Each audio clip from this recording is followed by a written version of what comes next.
Gym Candy Part 3, Chapter 11. A couple of days later, just after Coach Carlson had left the weight room to do his custodial work, Drager and Clark slipped inside. "Hey, you guys changed your minds? You coming back?" Brad Middleton asked, a big smile on his face. That was Brad. Matt Drager scowled. "No, Middleton, we're not coming back. I wouldn't play for Carlson if he got on his knees and begged for me." "So, what are you doing here?" Drager nodded toward me. "I wanted to see just how strong Muscle Boy over there has gotten.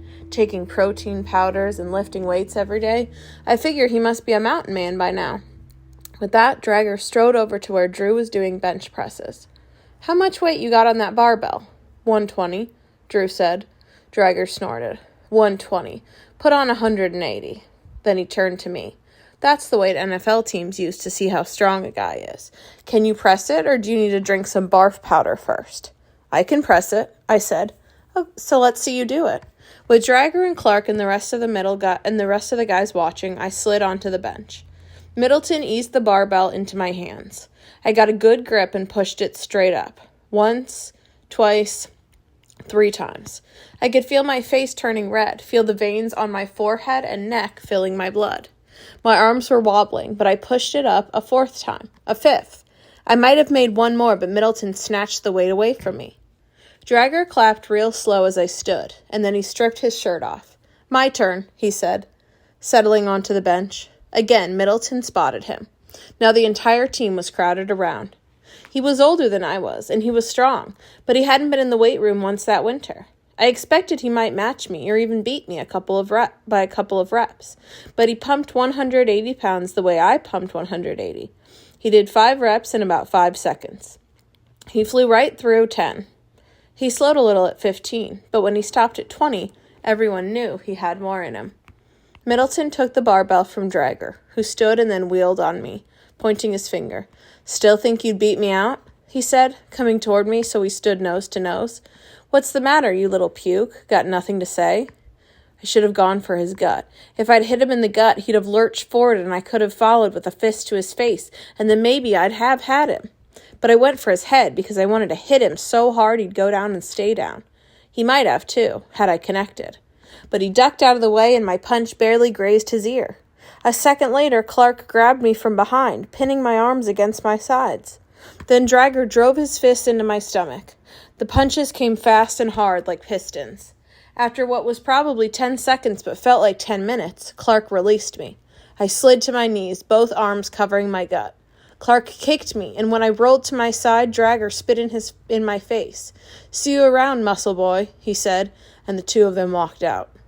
Once they left, Deshaun and Drew bent over me. "You all right?" Drew said, pulling me to my feet.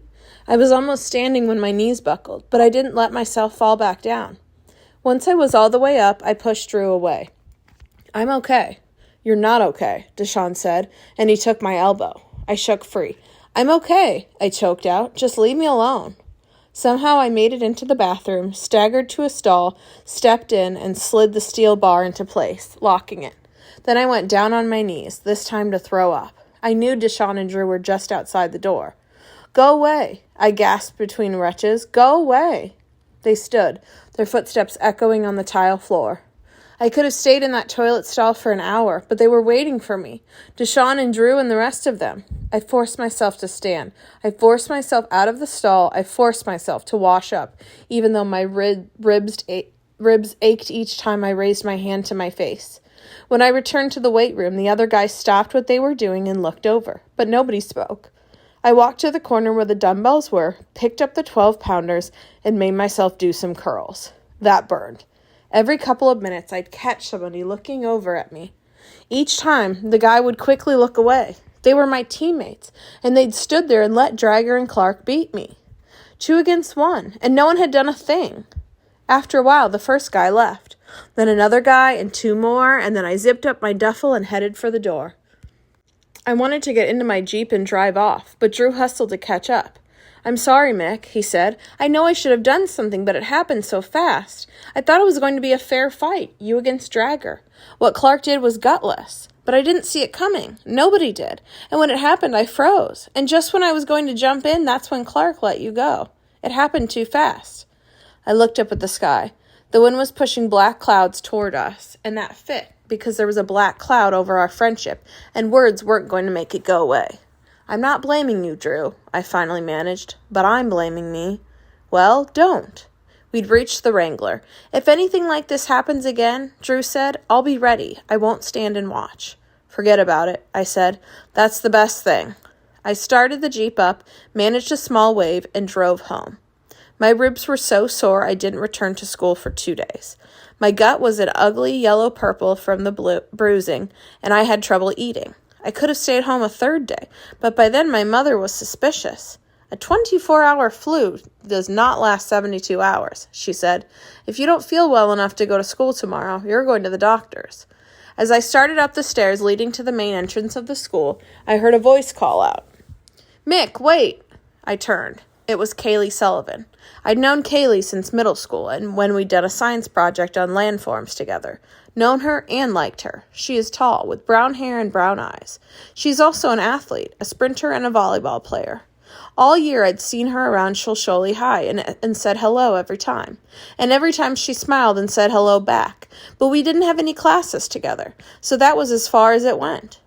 "I heard about what Dragger and Clark did to you," she said as we walked into the building. "They are just animals. 2 against 1 like that. Animals and cowards. That's what everybody said. They'd have no friends if they were still here. None at all." "What do you mean if they were still here?" She looked confused. "They're gone. Didn't you know? The day they beat you up. That was their last day. That's why they did it. They knew they could get away with it. But if you told Mr. Z, he'd get them suspended from West Seattle."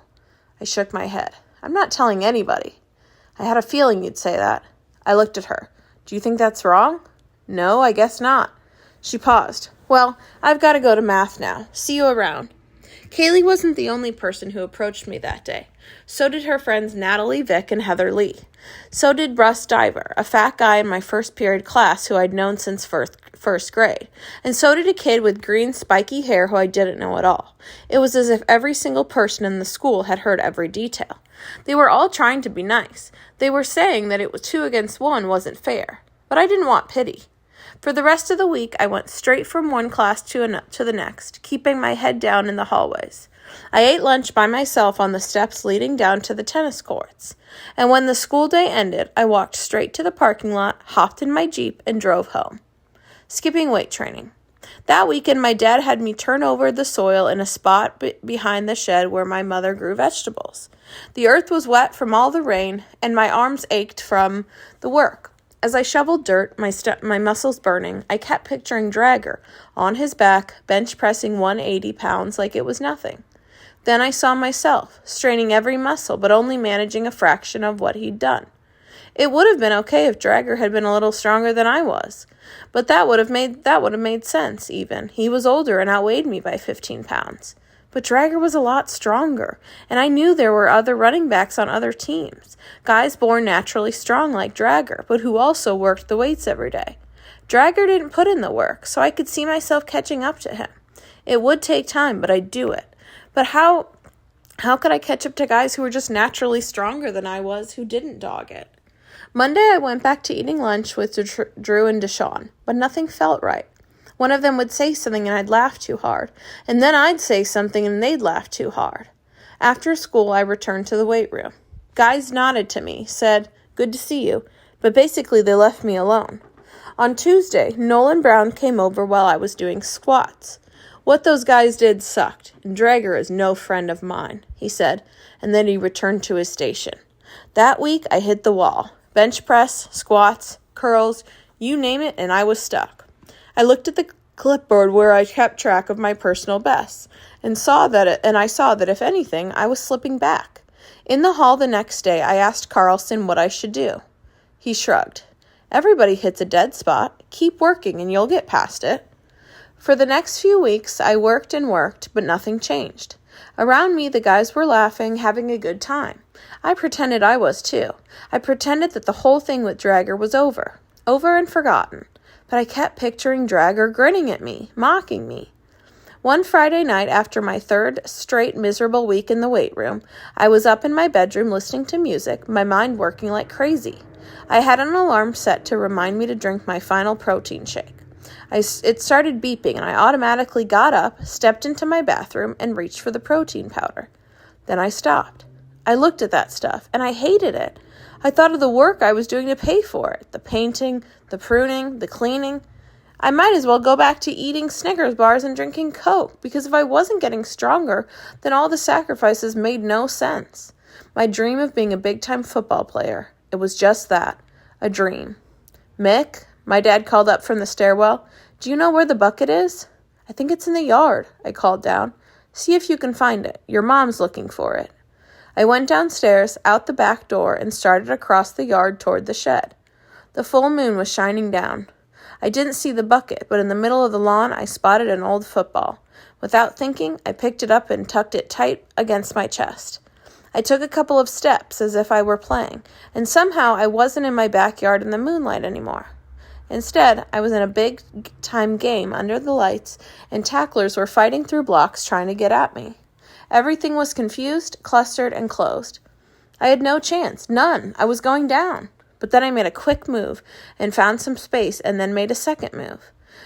A tackler dived for my ankles but missed. I cut back and saw it, an opening. I darted through the hole. A final tackler tried to grab me high, but I shrugged him off, and a split second later, all was open in front of me, open and green and empty, and I was running down the field, running and running until I'd run out of space, run through the end zone. I raised the football above my head, then spiked it onto the lawn. It landed just short of the hedge, took a crazy football bounce, and disappeared under the shrubbery. I stood there, trying to remember why I was out in the yard in the first place. It took a while, but I finally remembered the bucket. Chapter 12. I wasn't giving up, but I couldn't keep doing the same things.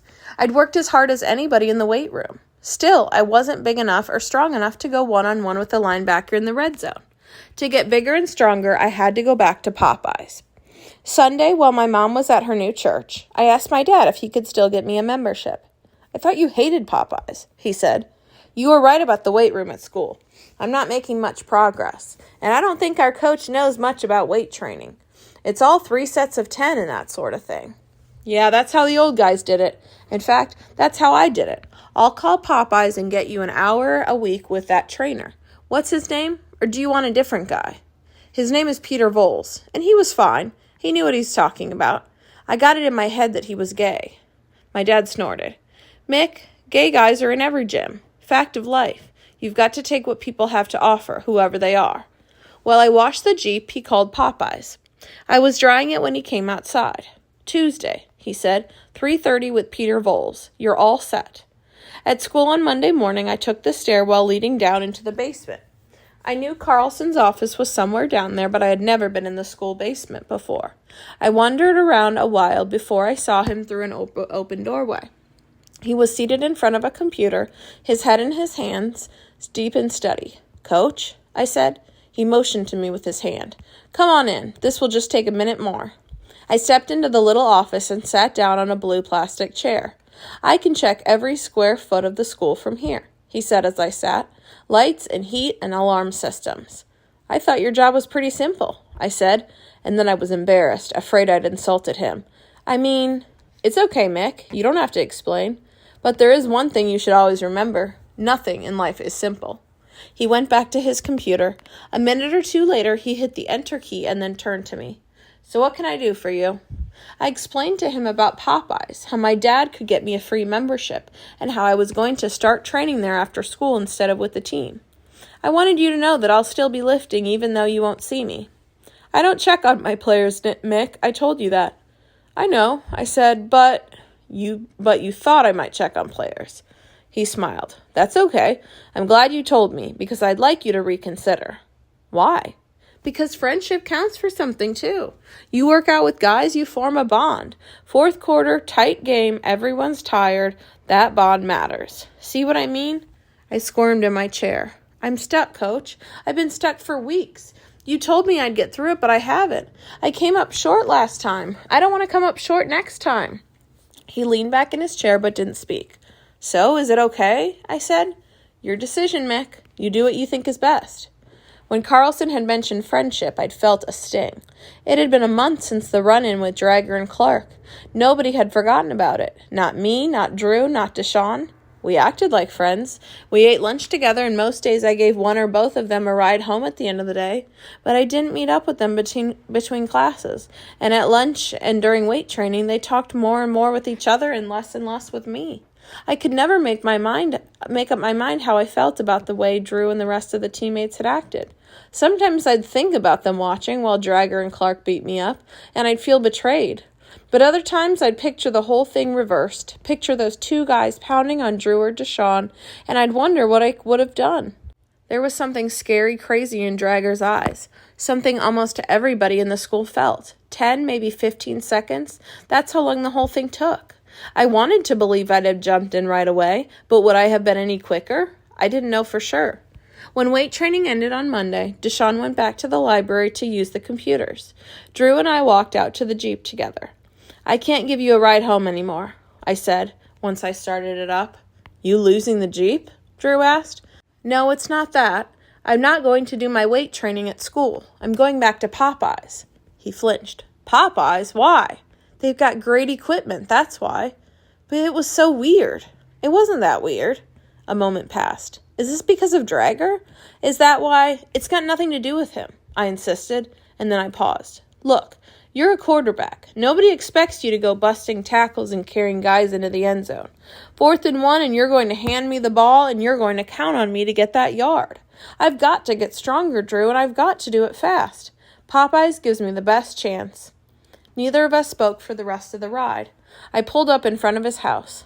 You okay for a ride tomorrow? Hey, what is it, a 15-minute walk home? I'm fine. Don't worry.